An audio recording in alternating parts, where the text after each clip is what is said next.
Sasa Rais Samia amefanya kazi kubwa sana katika miaka mitano iliyopita yeye na Chama cha Mapinduzi. Toka tumempa madaraka, toka ameapishwa miaka 4.5 iliyopita, amesimamia mambo ya msingi. Na mimi siwezi kuyataja yote. Nikisema nasema kila alichofanya Rais Samia kwa miaka hii mitano tutakesha. Tutafanya nini? Tutakesha. Lakini niseme kwa kifupi, kwanza amewezesha kuendeleza amani na usalama katika nchi yetu. Na tuna kitu gani muhimu kuliko amani na usalama? Kitu cha kwanza muhimu kuliko vyote katika nchi yetu ni amani na usalama wa nchi yetu. Uongo kweli? Rais Samia amewezesha kwa miaka hii mitano. Lakini vile vile kwa miaka 4.5 Rais Samia ameweza kusimamia ukuaji wa uchumi wetu. Wakati Rais Samia anaingia madarakani, uchumi wetu ulikuwa unakuwa kwa 4.8 kwa mwaka. Leo uchumi wetu unakuwa kwa 5.6 kwa mwaka. Makofi mengi sana kwa Rais Samia.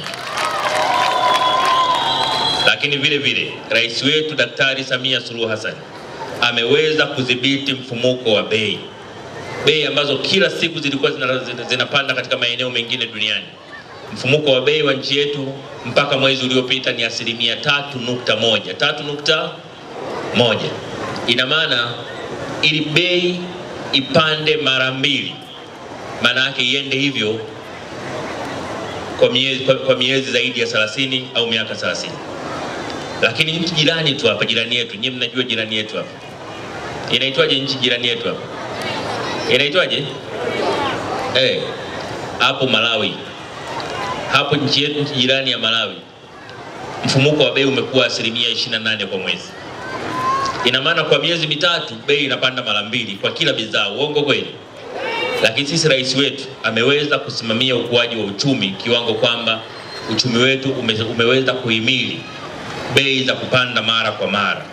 Lakini vile vile imeweza kuvutia wawekezaji kutoka nje. Wawekezaji wakubwa waliokuwa wanawekeza miaka 4.5 iliyopita walikuwa 207. Leo wawekezaji wakubwa wanaoweza kuwekeza Tanzania ni 901. Lakini pia rais wetu kwa mapenzi makubwa ya wakulima katika nchi yetu, kwa nia ya kuimarisha kilimo katika nchi yetu, amepandisha bajeti ya kilimo maradufu toka ameingia madarakani.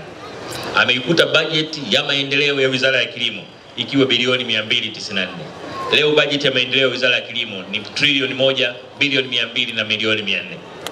Na hiyo upandishaji wa bajeti umewezesha mbolea na mbegu za ruzuku kuendelea kutolewa kwa wakulima. Imewezesha miradi ya umwagiliaji maji nchini mikubwa kuongezwa. Wakati Rais Samia anaingia madarakani, miradi mikubwa ya umwagiliaji maji nchini ilikuwa 13. Leo tunavyoongea miradi mikubwa ya umwagiliaji maji nchini iko 780. 700 na ngapi? Na 80. Lakini uzalishaji wa mazao ya chakula wakati Rais Samia anaingia madarakani ilikuwa tani milioni 17. Leo tunazalisha nchini, msimu uliopita wa kuvuna tumezalisha zaidi ya tani milioni 22 za chakula katika nchi yetu. Na hivyo tumeachana kabisa na changamoto ya kuwa na tatizo au upungufu wa chakula katika nchi yetu. Lakini Rais Samia kuishia tu kwenye kilimo, ameboresha pia mifugo, ambapo bajeti ya mifugo imepanda zaidi ya mara 6 kutoka bilioni 66 mpaka bilioni 476. Lakini vile vile rais wetu kwa namna ya pekee sana amefanikisha miundombinu ya elimu katika nchi yetu. Kwa namna ya pekee amefanya kazi kubwa ya kujenga madarasa, kujenga katika maeneo ya afya. Amefanya kazi kubwa ya kujenga miundombinu ya afya, ambapo kwa miaka 4.5 rais wetu amejenga zahanati mpya 2894, vituo vya afya vipya 647 na hospitali za wilaya mpya 119. Lakini pia umeme wetu umepanda zaidi ya mara 2. Kiwango cha uzalishaji miaka 4.5 iliyopita ilikuwa megawati 1602. Sasa uzalishaji wa umeme nchini ni megawati 3078. Changamoto tuliyobakiza ni ya kufika kwenye vitongoji vyote. Vijiji tumemaliza vijiji vyote nchini. Sasa tunavisogelea vitongoji. Hii ni kazi tunayokwenda kuifanya sasa hivi. CCM oye! Songwe oye! Sasa hiyo nimetoa mifano michache tu ya mambo mazuri ambayo rais wetu ameyatekeleza katika nchi yetu kwa miaka 4.5 iliyopita. Sasa kwa miaka 5 inayokuja, nini tunakwenda kufanya Songwe? La kwanza, tunakwenda kuimarisha hospitali ya rufaa ya Songwe. Inaongezewa vitendea kazi, inaongezewa vifaa tiba, inaongezewa madaktari, lakini pia itaongezewa majengo.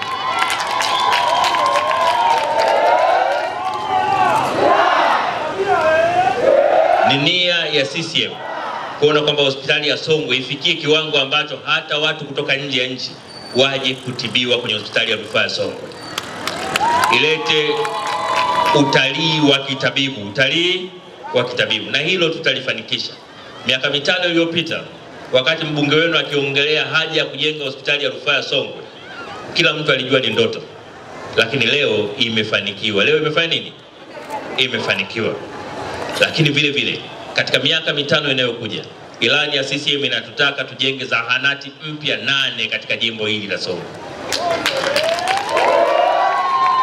Lakini vile vile ilani ya CCM inatutaka tujenge vituo vipya vya afya 2. Vituo vipya vya afya vingapi? 2. Lakini katika elimu, mbunge wenu ni bingwa wa mambo ya elimu, na daima anatoa msukumo kuhakikisha kwamba elimu inaendelezwa kwenye jimbo lake.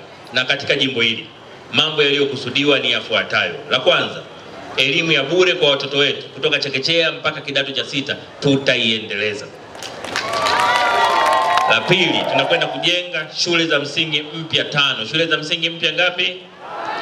Tunakwenda kujenga sekondari mpya 3.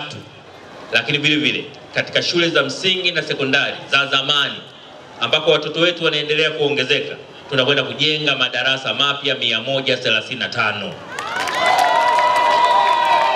Lakini pia Songwe tunakwenda kujenga chuo cha VETA kwa ajili ya watoto wetu kupata mafunzo ya ufundi na ufundi stadi. Hapo vipi?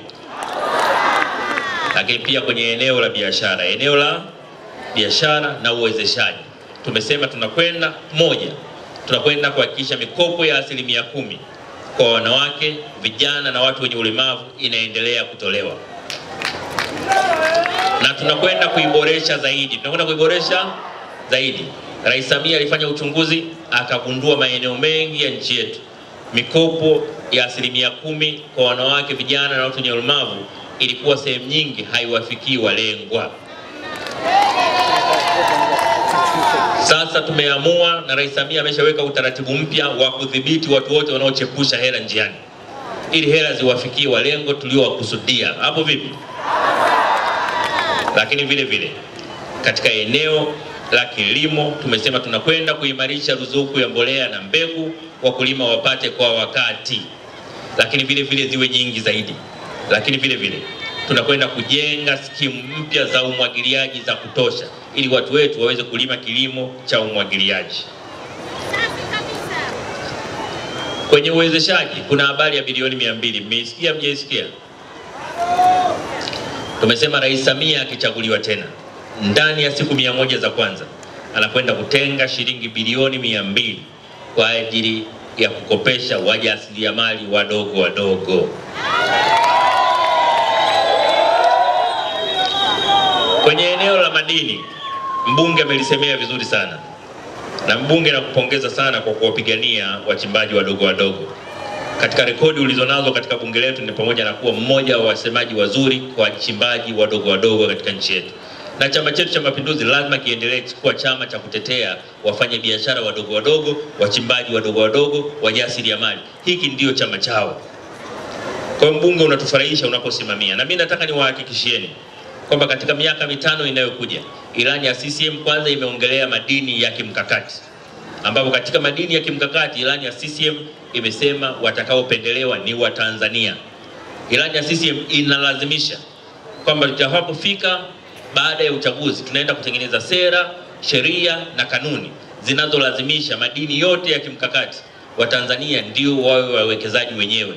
Watu kutoka nje watakuwa wabia tu na sio wamiliki peke yao. Na tunataka ushiriki wa Watanzania wa kweli, sio ushiriki wa makaratasi. Habari ya Watanzania kutumiwa tukusaini na kupewa fedha kidogo, wakiwa wamesaini makaratasi wakaondoka wanachekelea. Maana wakati mwingine mtu anapewa milioni 5 anatoka anachekelea kama zuzu, mwenzake amepata mabilioni. tumesema tutawalinda Watanzania. Wakisha saini tunawalinda, makubaliano yazingatiwe kwenye mikataba ile. Lakini pia tutahakikisha leseni za wakulima wachimbaji wadogo zinatolewa kwa wingi inavyowezekana. Hata sasa hakuna kipindi katika historia ambacho leseni za wachimbaji wadogo zimetoka kwa wingi kama kipindi cha Rais Samia Suluhu Hassan. Kwa msisitizo tutaendelea nao kwenye leseni za wachimbaji wadogo.